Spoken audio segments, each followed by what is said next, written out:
नौजवानों और किसानों की नाराज़गी से 5 राज्यों में शिकस्त खाई बीजेपी ने अब नया नारा और नया कार्यक्रम पे काम करना शुरू कर दिया है। अब उसने नारा दिया है नेशन विद नमो और पहला वोट मोदी को। ये उसका नया नारा क्या है, क्या गुल खिलाएगा, मैं आपको बताऊंगा। मैं हूं विद्याशंकर तिवारी, इंडिया न्यूज़ के डिजिटल चैनल इन खबर के लिए।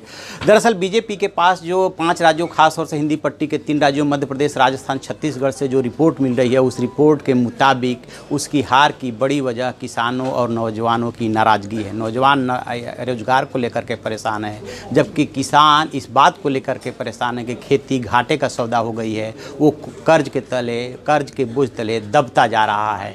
तो इन दोनों वर्गों को, नौजवानों को और किसानों को मनाने के लिए, उनकी नाराज़गी दूर करने के लिए अलग अलग विकल्पों पे बात चल रही है। मोदी सरकार किसानों की ऋण माफ़ी समेत 3 विकल्पों पे विचार कर रही है और उसका ऐलान नए साल में कभी भी हो सकता है। लेकिन जो पहली बार युवा वोट देने जा रहे हैं, जिनकी उम्र 18 साल है, जो पहली बार वोट देंगे, उनकी संख्या लगभग जो है 4 से 4.5 करोड़ के आसपास बताई जाती है। और अब बीजेपी ने जो प्लान तैयार किया है कि ये जो पहला वोट है वो किसी तरह से मोदी को मिले, इसलिए कहा जा रहा है कि नेशन विद नमो और पहला वोट मोदी को। इसके पीछे सरकार और बीजेपी का मानना ये है कि चूँकि ये जो वोट बैंक है, जो नई पीढ़ी तैयार हुआ है उसको अभी किसी बात को लेकर के, रोजगार को लेकर के या शिक्षा को लेकर के ऐसी कोई नाराज़गी नहीं है। ये वो नई पौध है जिस पे जो है नारा और कार्यक्रम दे करके अपना प्रभाव जमाया जा सकता है, उसको फेवर में लिया जा सकता है। इसके लिए 12 जनवरी से वो कार्यक्रम शुरू करने जा रही है